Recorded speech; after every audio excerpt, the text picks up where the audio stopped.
Hello students, my name is Geetanjali Andheria. Welcome to Step Up academy.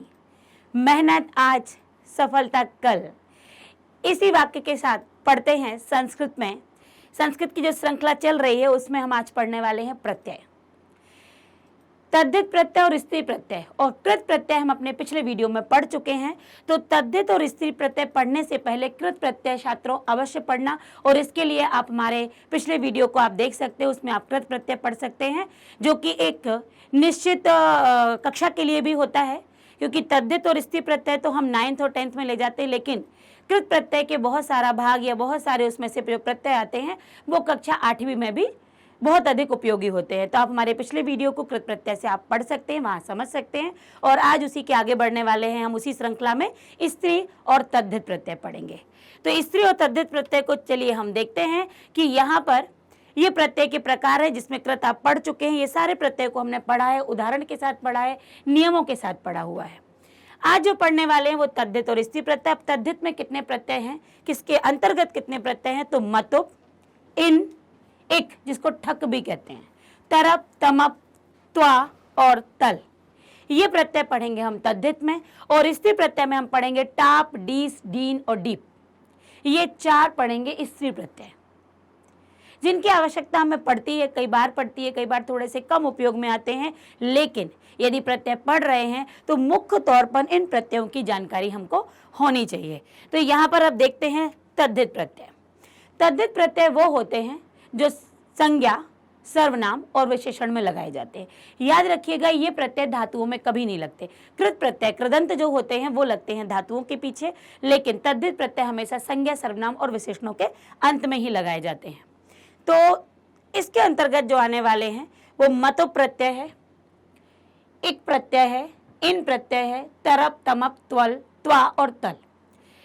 इसमें देखते हैं कि मतुप प्रत्यय में क्या होता है। तो मतुप प्रत्यय जो है इसका प्रयोग वाला के अर्थ में होता है। किसी भी जो विशेषण के तौर पर आता है ना, सब्जी वाला, दूध वाला, ऐसे करके हम बोलते हैं ना, शक्तिमान, तो है ना, तो वो शक्ति वाला हो गया एक। तो यहाँ पर ये मतुप प्रत्यय का वाला के रूप में प्रयोग होता है, और मतुप का जो ये अकारांत में जाता है और मतुप वतुप हो जाता है। लेकिन मतुप का जो अपशिष्ट मतलब बचा हुआ आता है वो आता है मत। मतुप प्रत्यय लगा हुआ है, लेकिन अंत में जो आपको प्रत्यय में जो ये संज्ञा सर्वनाम में जो मिलने वाला है अंत में, क्योंकि मतुप तो आपको पूरा दिखेगा नहीं। संस्कृत के प्रत्यय ये इसी प्रकार से ये अलग हो जाते हैं, भिन्न हो जाते हैं हिंदी प्रत्यय से, कि यहाँ पर जो प्रत्यय आपको दिख रहा है वो पूरा का पूरा आपको अंत में नहीं दिखेगा। कुछ अवशिष्ट, कुछ बचा हुआ भाग रह जाता है, तो मतुप में मत होता है। और यहाँ पर देखो, मतुप का वतुप हो जाता है। जब मतुप लगता है तो मत भी होता है, वतुप का वत भी होता है। और कई जगह या यूं कहें अधिकांश ये स्त्रीलिंग, पुल्लिंग और नपुंसक लिंग में परिवर्तित होते हैं। तीनों लिंगों में इनका प्रयोग होता है, और ये प्रायः विशेषण के रूप में ही ये प्रयोग में लाए जाते हैं।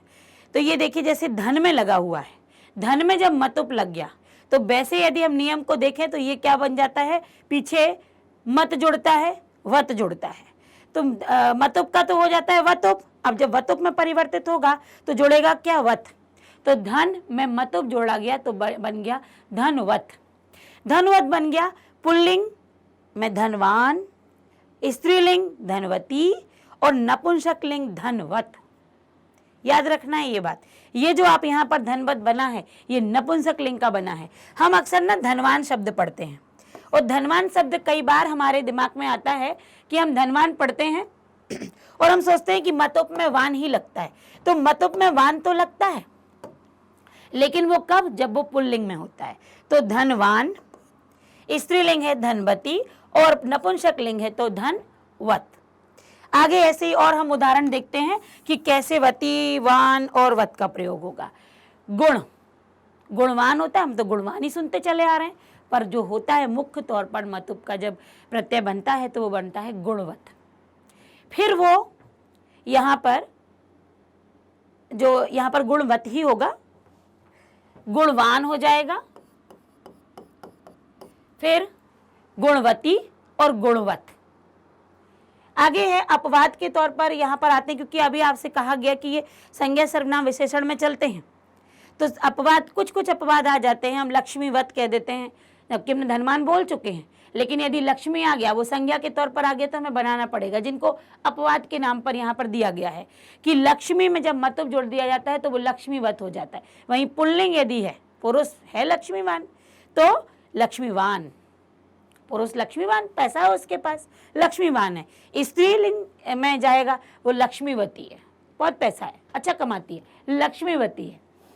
नपुंसक लिंग लक्ष्मीवत, वैसे मति, मतिमत, मतिमान, मति, मतिमती और मतिमत, कुछ ऐसे शब्द होते हैं ना जो हम नए सुनते हैं, क्या इस तरीके का प्रयोग होता है? तो बिल्कुल संस्कृत कहती है कि इस तरीके से हम प्रयोग करते हैं, और ये प्रयोग होता है जो भले ही हमें कम जगह देखने को मिलता है, लेकिन व्याकरण के अनुसार ये प्रयोग होते हैं।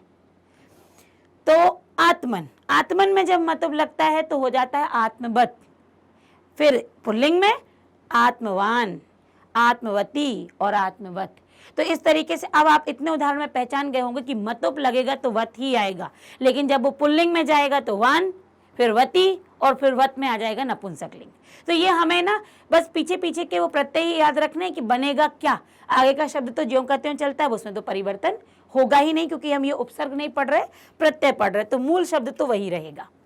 यहाँ पर आ जाता है ऋणी। अब ऋणी याद नहीं होगा, हाँ याद नहीं होगा, ऋणी तो इन याद कर लीजिए, इन होता है, इन होता है, क्योंकि ऋणी में भी आप देख रहे हैं ना, आपको छोटी ई और इन, यही आपको बस रह जाता है अपशिष्ट के रूप में। इसका प्रयोग भी वाला के अर्थ में होता है, अपशिष्ट में जैसा मैंने अभी बताया इन रह जाता है, विशेषण के रूप में भी इसका प्रयोग होता है। तीनों लिंगों में ये भी आता है, जैसे वो आता था ना धनवान और धनवती और धनवत, ऐसे ही इनका प्रयोग भी होता है। जब ये किसी भी धातु में जब ये किसी भी विशेषण में लगते हैं, किसी सर्वनाम और संज्ञा में लगते हैं, जैसे धन। अब धन इस संज्ञा में जब ये लगे और जैसे ही ये इन प्रत्यय लगा, या इन भी कहते हैं इसको, ऋणी भी कहते हैं, लेकिन लगता इन ही है, तो ये हो गया, मैं इन से जल्दी से याद हो जाएगा आपको, तो ये हो जाता है धनिन। अब ये क्या हो गया, एक विशेषण हो गया। अब पुल्लिंग है तो वो धनी है, स्त्रीलिंग है तो वो धनिनी है, और नपुंसक लिंग में धनिन है। यदि पुरुष धनवान है तो वो धनी व्यक्ति है, महिला है वो तो बहुत धनिनी है, और नपुंसक लिंग में ये धनिन में हो जाएगा। गुण, गुणिन, गुणिनी, किसका, स्त्रीलिंग, गुणिन नपुंसक लिंग, और गुणी पुल्लिंग। गुण में इन प्रत्यय लग गया तो ये गुणिन हो गया, गुणी उसका पुल्लिंग हो गया, गुणिनी उसका स्त्रीलिंग हो गया, और गुणिन नपुंसक लिंग हो गया।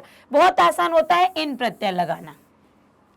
आगे है मंत्र में लगा तो मंत्र में ऋणी लगा तो मंत्रिम, मंत्री, मंत्रिणी और मंत्रिन।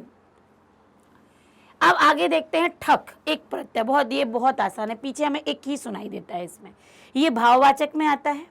इसमें एक प्रत्यय का जो आता है वो उच्चारण के तौर पर हमें एक का ही प्रयोग होता है वहाँ पर। यहाँ पर आ जब दूसरे पद के आ के साथ मिलता है तो दीर्घ मात्रा में आ जाता है ना।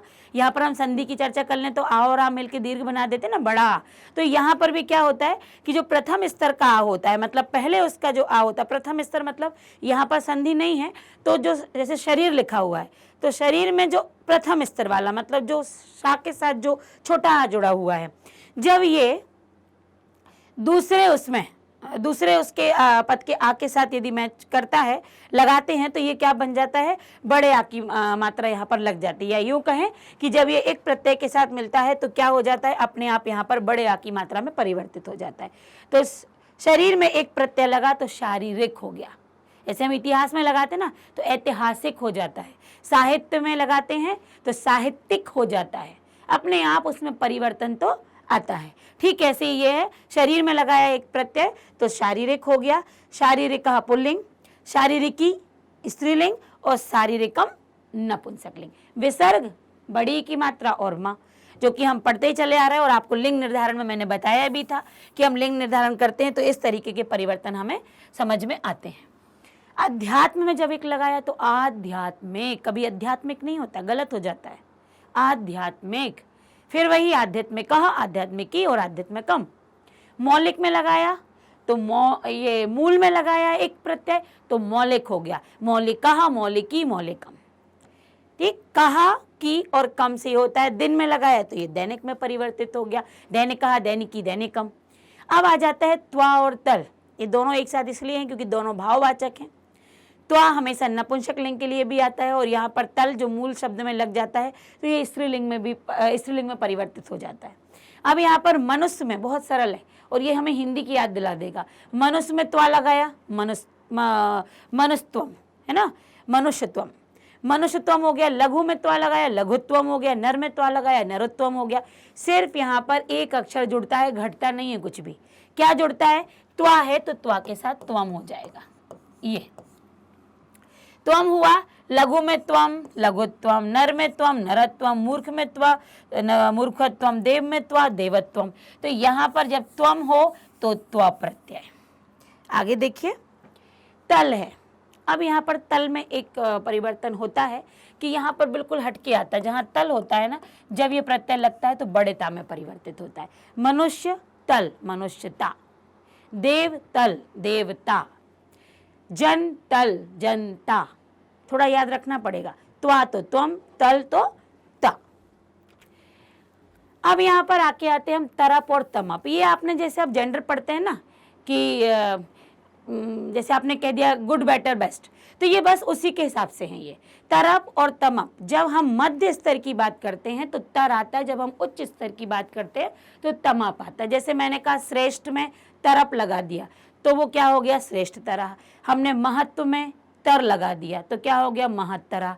हमने महत्व में तमप लगा दिया तो महत्तमा। हमने श्रेष्ठ में तमप लगा दिया तो महत्तम, श्रेष्ठतमा।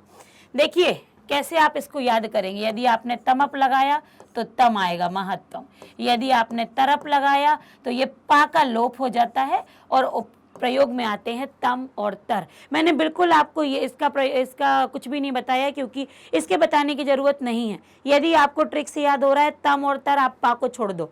तो जब आप महत्व की बात करते हैं, मतलब जब आप पहुंच जाते हैं बेस्ट में तो वो चल जाता है तम में, और जब आप मध्य श्रेणी में आते हैं तो तर में। ठीक है, तो तमप और तरप को आपको ऐसे ही पढ़ना है। लघुतर, लघुत्तम।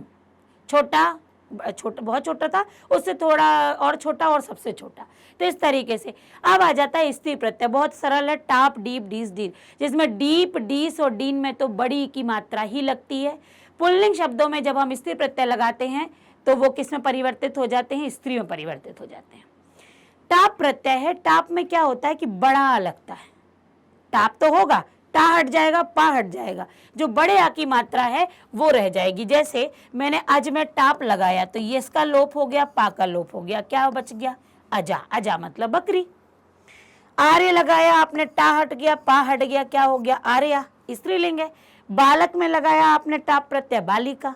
यहाँ पर उपासक में आपने लगाया टाप प्रत्यय, उपासिका। कहने का तात्पर्य टाप प्रत्यय मतलब बड़ा। इसके बाद आ जाता है डीप। ये प्रथम अवस्था। प्रथम अवस्था किशोर अवस्था, हमने बाल अवस्था नहीं ली, हम किशोर अवस्था से शुरू करते। तो किशोर अवस्था में, कुमार अवस्था में, तरुण अवस्था में डीप प्रत्यय का प्रयोग होता है। डीप लगता है तरुण का तरुणी, किशोर का किशोरी, कुमार का कुमारी। बहुत आसान है। कुछ अन्य उदाहरण में है जैसे भवत। अब यहाँ पर वो नहीं है, यहाँ ये वाला नियम फॉलो नहीं हो रहा कि प्रथम अवस्था। कुछ अन्य उदाहरण, कई बार भवत आता है, डीप प्रत्यय भवती। स्वामिन में डीप प्रत्यय स्वामिनी। राजन में डीप प्रत्यय राज्ञी, यहाँ पर राज्ञी होगा। और नर में डीप प्रत्यय नारी, तो राजा में राज्ञी, नर में नारी, महत में महती, स्वामिन में स्वामिनी, तो यहाँ पर प्रत्यय कौन सा हो जाएगा? डीप प्रत्यय। ठीक ऐसे ही ये डीप प्रत्यय की कुछ और उदाहरण थे। और आगे है डीन्स प्रत्यय। यहाँ पर टाप, डीन्स, डीन को पढ़ने के बाद डीप प्रत्यय है, और ऐसे ही डीन्स और डीन प्रत्यय भी होते हैं। डीन्स और डीन प्रत्यय में यहाँ पर कुछ गड़बड़ी से हम आगे नहीं बढ़ पा रहे, पर यहाँ पर डीन प्रत्यय जो कि हम देख सकते हैं। नर में जब डीन प्रत्यय लगता है, नर में डीन प्रत्यय लगता है तो वो बनता है नारी। अब आप इस नर में लगाइए, चाहे आप नृ में लगाइए डीन प्रत्यय, तो क्या बनेगा? नारी ही बनेगा। डीन प्रत्यय लगने से बनता है नारी। ठीक वैसे ही यदि आप डींस प्रत्यय लगाते हैं तो डींस प्रत्यय के लगाने के बाद भी यदि आपने लगाया डींस प्रत्यय किसमें, कुमार में, इसमें आपके राजन में, नर में, नारी में, तो ये सारे प्रत्यय किसमें पहुंच जाते हैं। यहाँ पर डीप लगाया, डीन में भी नर का नारी होता है। कहने का तात्पर्य यहाँ पर यह है कि जब भी आप प्रत्यय डीस, डीन और डीन का प्रयोग करेंगे हमेशा बड़ी की मात्रा लगाकर ये स्त्रीलिंग में परिवर्तित होंगे। तो यहाँ पर आज आपने स्त्री प्रत्यय और तद्धित प्रत्यय को पढ़ा, इनको नियम के अनुसार समझा, प्रत्यय कैसे प्रयोग हुए, कौन सा अपशिष्ट रह गया, इस तरीके से आप पढ़िए, समझिए और इसका बार बार अभ्यास कीजिए तो प्रत्यय आपको आसान हो जाएंगे। और इसी आसानी से पढ़ने के लिए आप हमारे साथ हमारे चैनल स्टेप अप एकेडमी से जुड़े रहिए। Thank you.